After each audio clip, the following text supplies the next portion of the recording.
আপন ছেলের লোহার মতন শক্ত ওটা আমার ওখানের মুখে সেট করে চোখ কান বুজে ওর কানে বলে ফেললাম, নে চাপ দে এবার। ছেলে একবার আমার চোখে চোখ রেখে পরক্ষণেই আমার আদেশ পালন করল, মুখ গুজে দিল আমার ঘাড়ে, ওর মাথা চেপে ধরে নিজের ভারী উরু দুপাশে ছড়িয়ে ওকে গ্রহণ করলাম। হ্যালো আমার কলিজার বন্ধুরা, তোমাদের জন্য আর ও নতুন একটি ন্যাচারাল ভিডিও নিয়ে এসেছি, সাথে আমার নিজের একমাত্র পুত্রের সাথে ঘটে যাওয়া বাস্তব ঘটনা। আমার নাম তপতী রানী দাস। মাত্র ৩০ বছর বয়সে স্বামীর অকাল প্রয়াণে ভেঙে পড়েছিলাম আমি। বাড়িতে লোক বলতে একমাত্র পুত্র ১.৫ বছরের তন্ময় আর স্বামীর এক পিসি বা ফুরফু। শোয়াক সামলাতে কিভাবে যে বছর ঘুরে গেল তা জানতেও পারলাম না। আরও কিছুদিন অতিবাহিত হবার পর শূন্যতা ক্রমশ আমাকে গ্রাস করতে থাকল। রাতে এই শূন্যতা আরও বেশি মনে হতো। স্বামীর জীবদ্দশায় প্রায় প্রতি রাতে স্বামীর বুকের নিচে শুয়ে আত্মতৃপ্তি করতে করতে ক্লান্ত হয়ে নিশ্চিন্তে ঘুমে রাত্রি যাপন করতাম। হঠাৎ এ দুর্ঘটনা আমার এই নিশ্চিন্ততা কেড়ে নিল। রাতের পর রাত আমার সুডোল কমলাগুলো কারো হাতের ছোঁয়ার আশায় টন টন করতে লাগে, সেখানের অস্বস্তিকর চুলকানি যেটা ক্রমশ বেয়ে গোটা শরীরে ছড়িয়ে পড়ে। দিনের পর দিন এই একই ঘটনার পুনরাবৃত্তিতে সহ্যের প্রায় শেষ সীমায় পৌঁছে গেলাম। ইতিমধ্যে মূল্য বৃদ্ধির চাপের সংসার চালানোর জন্য কিছু রোজগারের প্রয়োজন হয়ে পড়ল। জমা টাকায় তো সারা জীবন চলতে পারি না। এমন সময় পাড়ার এক বৌদি এক মহিলা সোসাইটির সন্ধান দিলেন। সেটা একটি সংস্থা যেখানে বিভিন্ন চারুকলার কাজ ইত্যাদি তৈরি করা ও উৎপাদিত জিনিস বিক্রি করা শেখানো হয়। বৌদির কথা মতো একদিন আমি সেখানে গেলাম। আমার সব ঘটনা শুনে ওরা বললেন কিছুদিন সব বিষয়ে ট্রেনিং নিতে। পরদিন ছেলে স্কুলে বেরিয়ে গেলে সকাল নাগাদ ট্রেনিং নিতে গেলাম। ৩টে পর্যন্ত বিভিন্ন বিষয় শেখানো হতো। আমি আস্তে আস্তে পুতুল তৈরি, মাদুর তৈরি ইত্যাদি কাজ শিখে গেলাম। তারপর শুরু হলো সেলস ট্রেনিং। এর জন্য আমাকে শিখাদিদির কাছে পাঠানো হলো। বছর ৪০-এর শিখাদি কাজে খুব পটু, কিন্তু কি কারণে জানি না মেয়েরা ওকে এড়িয়ে চলত। আমি কিন্তু কোনো আপত্তি না করে উনার সাথে জুড়ে গেলাম। পরিচয় পর্ব শেষ হতে উনি বললেন কাল থেকে সরাসরি উনার বাড়িতে যেতে, কারণ লিডার হিসেবে উৎপাদিত জিনিস উনার কাছে জমা থাকে। পরদিন ওনার বাড়ি গেলাম। উনি আমাকে সঙ্গে নিয়ে বাড়ি বাড়ি বা দোকানে ঘুরতে লাগলেন। কয়েকদিনের মধ্যে কিভাবে খদ্দেরকে বশ করতে হয় সে সব ধীরে ধীরে বোঝাতে লাগলেন। এরপর শিখাদি মৃদু হেসে বলল, এবার বাড়ি চলো, অনেক জিনিস বিক্রি হয়েছে। বাড়িতে এসে আমাকে একটু বসতে বললেন। খানিক পর জল এনে আমাকে দিয়ে বললেন, তপতী একটা কথা জিজ্ঞাসা করছি, তোমার স্বামী কতদিন হল মারা গেছেন? আমি বললাম তা বছর ৩ হতে চলল। শিখাদি বললেন, সে কি এতদিন কিভাবে আছো? আমি বললাম আর বলবেন না, খুবই কষ্টে আছি। শিখাদি বললেন, খুব স্বাভাবিক, তা গরম কাটাচ্ছ কিভাবে শুধুই আঙ্গুল দিয়ে? উনার কথা শুনে আমি হতভম্ব হয়ে গেলাম।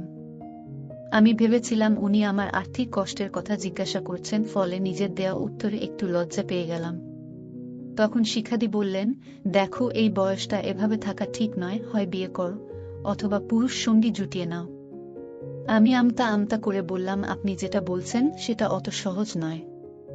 এখন কে আমাকে বিয়ে করবে? তাতে আমার একটা ছেলে রয়েছে, আর পুরুষ সঙ্গী সে ও এক বিস্তর ঝামেলা। শিখাদি আর কথা না বাড়িয়ে বললেন, শোনো, তোমাকে একটা ম্যাগাজিন দিচ্ছি, পড়ে দেখো, তারপর আমার সাথে কথা বলিও। তোমার অসুবিধা কোথায় আমি বুঝতে পারবো। বাড়ি এসে সন্ধ্যায় রান্না বান্না সেরে ম্যাগাজিনটা নিয়ে পড়তে বসলাম। দেখলাম একটা বিদেশি ম্যাগাজিনের বাংলা প্রকাশনা এবং মেয়েদের শরীরের সমস্যা, স্বাস্থ্য ইত্যাদি বিষয়ে। একটা চ্যাপ্টারে কোনো বয়সের মেয়েদের সপ্তাহে কমপক্ষে কতবার সঙ্গীর সাথে লিপ্ত হওয়া উচিত এবং তার দৈহিক ও মানসিক প্রভাব নিয়ে আলোচনা। সেখান থেকে জানলাম 18 থেকে 35 বছরের মেয়েদের সপ্তাহে অন্তত 4 দিন খেলা উচিত। পরের অধ্যায় পড়তে আমার বহু সময় লেগে গেল এবং সমাজ সম্বন্ধে আমার ধ্যান ধারণা পাল্টে গেল। অধ্যায়টা ছিল অনেকগুলো মেয়ের এই বিষয়ে প্রশ্ন বা কিছু সমস্যার সমাধান বা উত্তর। মন দিয়ে পড়তে পড়তে দেখলাম প্রায় 12 বছর বয়স থেকে মেয়েরা লালসার শিকার হতে শুরু করে। মেয়েরা লজ্জায় ভয়ে সে সব প্রকাশ করতে পারে না, যখন পারে তখন বেশ কিছু কাল কেটে গেছে। আবার দু একজন যে ব্যাপারটা মেনে নিয়ে উপভোগ করে না তাও নয়।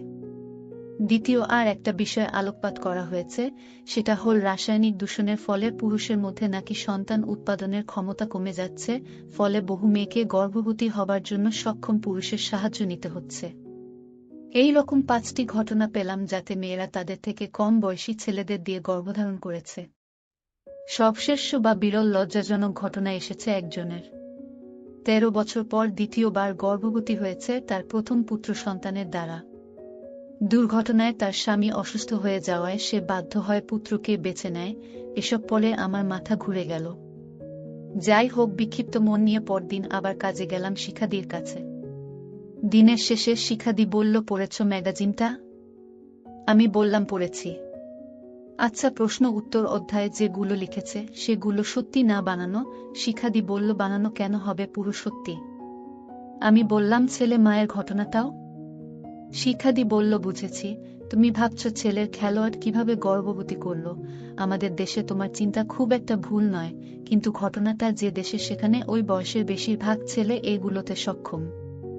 তবে আমাদের দেশে ও ওই বয়সে না হোক, 2-3 বছর পর ছেলেরা পুরোপুরি মরদ হয়ে যায়।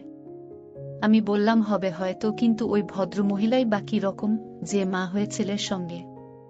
লজ্জা শরম বলে একটা জিনিস তো আছে।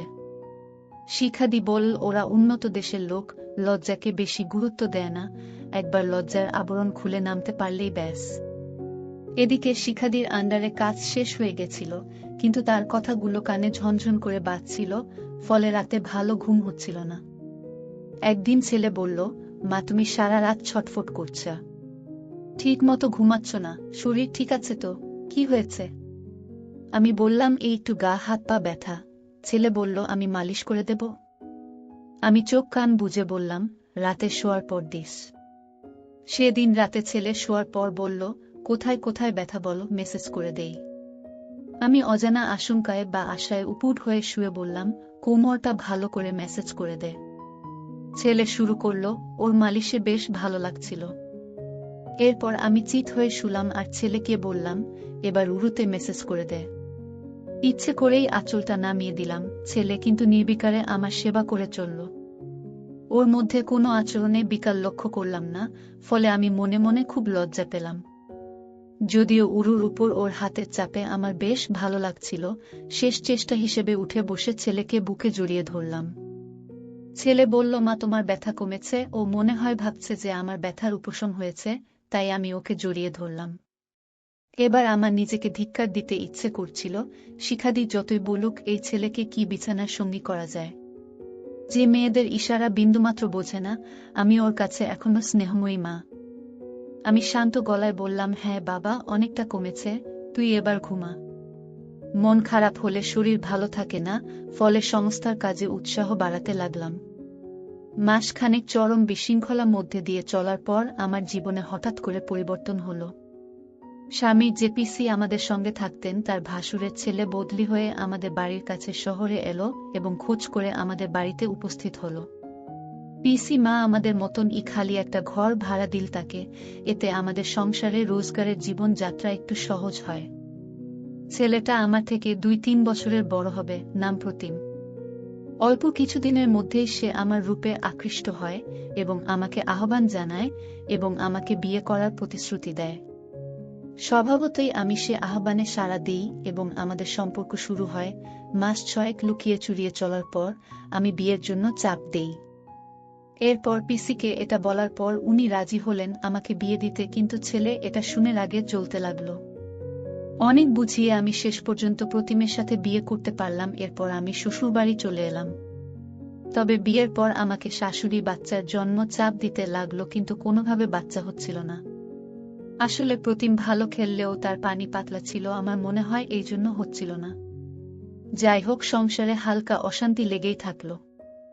এরই মধ্যে প্রতিমের মা বাবা তীর্থে যেতে চাইলেন কয়েক মাসের জন্য, সাথে প্রতিমও যাবে বলে ঠিক করল। তাই আমি সে রাতে প্রতিমকে বললাম, এই ওনারা চলে গেলে আমি একদম একলা হয়ে যাব, তুমিও থাকবে না। আমি এই কটা মাস পুরনো বাড়িতে ছেলে আর পিসিমার সঙ্গে থাকি না। তুমি উনাদের যাত্রা শুরু করিয়ে দিয়ে ওখানে চলে যাবে। ছেলেটাকে কতদিন দেখিনি বলতো। প্রতিম ছেলেকে অপছন্দ করত না, তাই বলল, ঠিক আছে, আমরা চলে যাবার পর তুমি ওই বাড়িতে চলে যেও, আমি ফিরে ওখানেই যাব। যাবার আগের দিন শ্বশুর শাশুড়ির বাক্স গুছিয়ে দিয়ে দুপুরে বিশ্রাম নেবার সময় হঠাৎ করে শিখাদির কথা মনে এলো, সঙ্গে ম্যাগাজিনটার কথাও। বিদ্যুৎ চমকের মতন মাথায় সেই চিন্তা বয়ে গেল। আচ্ছা, এতদিন ছেলে নিশ্চয় বেশ খানিকটা বড় হয়ে গেছে। আমি যদি ওর সঙ্গে খেলি তাহলেই তো আমি গর্ভবতী হতে পারি। তাতে শ্বশুর বাড়িতে ঝামেলাটা মিটিবে, আবার প্রতিম ও কিছু আন্দাজ করতে পারবে না। পরক্ষণেই মনে হলো, কিন্তু ছেলেকে ম্যানেজ করব কিভাবে? এমনিতে আমার এই দ্বিতীয়বার বিয়েটা সে ভালোভাবে নেয়নি। কিছু একটা ভাবতে হবে, একুল ওকুল দুকুল কিছুতেই হারানো চলবে না। যতই কিছু হোক, কিছু একটা ঘটানোর পণ করলাম। শ্বশুর শাশুড়ি চলে যাবার পরদিন বাড়ির কাজের লোকদের সব বুঝিয়ে ঘরে তালা বন্ধ করে পুরনো বাড়িতে চলে এলাম। এসে দেখি পিসিমা একলা রয়েছে, ছেলে বাড়ি নেই। পিসিমা খুব আনন্দ পেল আমাকে দেখে, তারপর আমাকে জল মিষ্টি খেতে দিয়ে গল্প শুরু করল। রান্নার জোগাড় করতে করতে দুজনে গল্প করতে লাগলাম। পিসিমাকে সব বললাম, এমনকি বাচ্চা না হবার ঝামেলাটাও। পিসিমা আমাকে সান্ত্বনা দিল, সব ঠিক হয়ে যাবে, অত ভাবিস না। পিসিমাকে ছেলের ব্যাপারে জিজ্ঞাসা করলাম, এমনিতে সে ভালোই আছে। পিসিমা বলল, কিন্তু তোমার উপর ওর একটা চাপা রাগ বল বা অভিমান বল, সেটা আছে। এসব কথাবার্তার ফাঁকে ছেলে বাড়িতে ঢুকল। আমি প্রথম দেখে চমকে উঠলাম। বেশ সুন্দর স্বাস্থ্য হয়েছে, ফর্সা মুখটায় হালকা গোঁফ দাড়ি, প্রথম তরুণকালে জীবনের আলোতে উদ্ভাসিত আমার ছেলে। আমি একটু অন্যমনস্ক হয়ে গেছিলাম। আমার মনের সুপ্ত চিন্তায় নিজেকে শাসন করছিলাম যে নিজের সন্তানকে নিয়ে এমন চিন্তা। ছেলে আমাকে দেখে প্রশ্ন করলে, তুমি হঠাৎ এলে কখন? আমি সম্বিত ফিরে পেয়ে বললাম, 10টা নাগাদ। এসে দেখি তুই বাড়ি নেই। কেমন আছিস খোকা? ছেলে ছোট উত্তর দিয়ে দিল। তারপর বলল, দিদা ভাত দাও, আমি চট করে স্নান করে আসি, বলে চলে গেল। পিসিমা বলো, দেখলে তোমার প্রতি ওর চাপা অভিমান রয়েছে, তাই এড়িয়ে যাচ্ছে। পিসিমা আবার আমায় বলল, তুমি আমাকে আমার দুঃসময়ে তোমার সংসারে স্থান দিয়েছিলে, কোনো রকম অপমানজনক কিছু কথা বলিনি কোনোদিন। আমি ও তোমাকে মন থেকে মেয়ের মতোই ভালোবেসেছি, তাই তোমার অবস্থাটা পুরোপুরি অনুভব করতে পারছি। আমার ও তো ছেলে পুলে হয়নি, আমি জানি শ্বশুর বাড়ির চাপটা। তোমার তো ভাসুর, দেওর বা নাতিন কুলে কেউ নেই। খুব লজ্জা করলেও তুমি তোমার ছেলেটাকে দিয়ে বাচ্চা নিতে পারো। আমি ঘুণাখোরে ও কাউকে জানতে দেব না। আমি চমকে উঠে বললাম, পিসিমা কি বলছেন? ও আমার নিজের ছেলে। পিসিমা বলল, নিজের ছেলে যতদিন ছোট থাকে ততদিন, বয়সকালে ওরা সব মেয়ে মানুষের জন্য পাগল। যাই হোক, আমি পিসির কথায় ভরসা পেয়ে রাজি হলাম। রাতে খাওয়ার পর পিসিমা হঠাৎ করে ছেলেকে বলল, এই তুই আজ কোথায় শুবি? তোর মায়ের ঘরে থাকবি না, আমার কাছে আসবি। ছেলে বলল, কেন মাকে তোমার সাথে নাও না? পিসিমা বলল, তোর মায়ের এই অল্প জায়গায় হয় নাকি?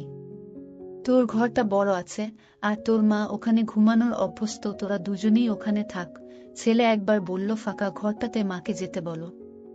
পিসিমা বলল, না ধুর, ওটা পরিষ্কার করা নেই, থাক, ছোটবেলার মতো তোরা মা ছেলে একসঙ্গে থাক। বলে আমার দিকে ইঙ্গিতপূর্ণ দৃষ্টিতে তাকালো। ছেলে আর বিশেষ আপত্তি করতে পারল না। রাতে শুয়ে ছেলেকে বললাম, তুই আমার উপর রেগে আছিস না, কিন্তু বিশ্বাস কর, এ ছাড়া উপায় ছিল না। তোর প্রতিম কাকুকে বিয়ে না করলে তোদের খাওয়া পড়ার যোগান দেওয়া যেত না। তোকে ভালোবেসে এইসব করতে গেলাম, সেই তুই আমাকে দূরে সরিয়ে দিতে চাইছিস? আমার ভাগ্যই খারাপ বলে ফুপিয়ে কেঁদে উঠলাম। ছেলে আমার কান্না একটু ঘাবড়ে গেল আর বলল, না মা, আমি তোমার উপর রাগ করিনি, কিন্তু ওরা আমাকে তোমার কাছে যেতে দেয় না, তাতে আমার কষ্ট হয় না বুঝি? আমি বললাম, আমার ও কি তোকে ছেড়ে থাকতে ইচ্ছা করে, কিন্তু ওরা আমাকে এখানে আসতে দেয় না। এখন আবার ও বাড়িতে একটা গন্ডগোল শুরু হয়েছে, মনে হচ্ছে আমাকে তাড়িয়ে দেবে। তখন যে কোথায় যাব? আমার মরা ছাড়া গতি নেই। ছেলে এবার আমার কাছে সরে এলো আর বলল, মা, তুমি আমাদের কাছে থেকে। আমি রাগ করিনি। আমি তখন মরিয়া হয়ে উঠিয়া ওকে বুকে জড়িয়ে ধরে বললাম, তুই আমার লক্ষ্মী ছেলে, আমার মানিক ছেলে। প্রথমে আমার কাছ থেকে সরে যেতে চাইছিল, কিন্তু আমার নরম আলিঙ্গন ওর পুরুষত্ব জাগিয়ে তুলল। ইতস্তত করলেও একটু পর সেও জড়িয়ে ধরল আর বলল, হ্যাঁ মা, তোমার যখন ইচ্ছা তখন এখানে আসবে, তুমি আমার মা। আমি বললাম, খুব ইচ্ছে করে তোকে দেখতে, এই রকম ভাবে বুকে জড়িয়ে থাকতে, কিন্তু ওরা আমাকে কিছুতেই আসতে দেয় না বলেই চকাশ করে একটা পাপ্পা খেলাম, এতে ছেলেকে একটু হকচকিয়ে গেল।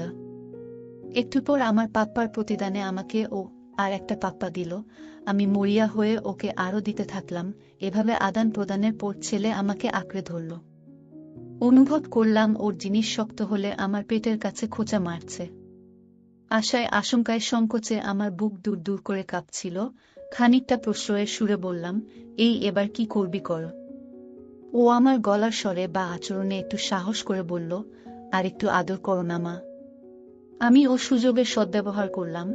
ওরে ফাজিল বলে ওর মুখে মুখ চেপে ধরলাম। কায়দা করে ওর একটা হাত বসিয়ে দিলাম আমার নরম ডাবে, আর নিচের এক হাতে ওর শক্ত হয়ে ওঠা খেলোয়াড় নেড়ে দিলাম। দুজনেই ভুলে গেলাম যে আমরা কি। তার বন্য আগ্রাসী সোহাগে ছড়িয়ে পড়ল সারা শরীরে, শাড়ি যে কখন পড়ে গেছে তা খেয়ালই করিনি। আমরা মা ছেলে অন্য জগতে প্রবেশ করলাম। ছেলের লোহার মতন ওটা আমার ওখানের মুখে সেট করে চোখ কান বুজে ওর কানে বলে ফেললাম, নে চাপ দে এবার। ছেলে একবার আমার চোখে চোখ রেখে পরক্ষণেই আমার আদেশ পালন করল। মুখ গুজে দিল আমার ঘাড়ে, ওর মাথা চেপে ধরে নিজের ভারী উরু দুপাশে ছড়িয়ে ওকে গ্রহণ করলাম। তারপর সে আবেগে তীব্র গতিতে ফালাফালা করে দিল আমাকে। আমি সুখের আবেশে ওর মাথা চেপে ধরতে চাইলাম। ছেলে আরও কয়েকটা তীব্র গতিতে চালান দিয়ে ঠেসে ধরল। কয়েকবার কেঁপে উঠে ওটা স্থির হয়ে গেল, যেন ম্যারাথন শেষ করা এক প্রতিযোগী। এরপর তার পানি কাজে দিল, আমার বাচ্চা হলো। প্রতিম ও খুশি হলো। এখন আমরা মাঝে মাঝেই খেলি। প্রতিম ও এখন আগের বাড়িতে আসতে বাধা দেয় না। আর এভাবেই সুখে শান্তিতে আমাদের দিন কাটতে লাগলো। তো বন্ধুরা, আজকের ভিডিওটা এখানেই সমাপ্ত। তো আমার ভালোবাসার বন্ধুরা, কেমন লেগেছে আমার আজকের গল্পটা? আশা করি তোমাদের কাছে আমার গল্পটা অনেক ভালো লেগেছে। এরকমের গল্প আরও পেতে চাইলে একটু কষ্ট করে আমার ভিডিওটা লাইক করে চ্যানেলটা সাবস্ক্রাইব করে দিও আমার ভালোবাসার বন্ধুরা। ধন্যবাদ, ভালো থেকো তোমরা।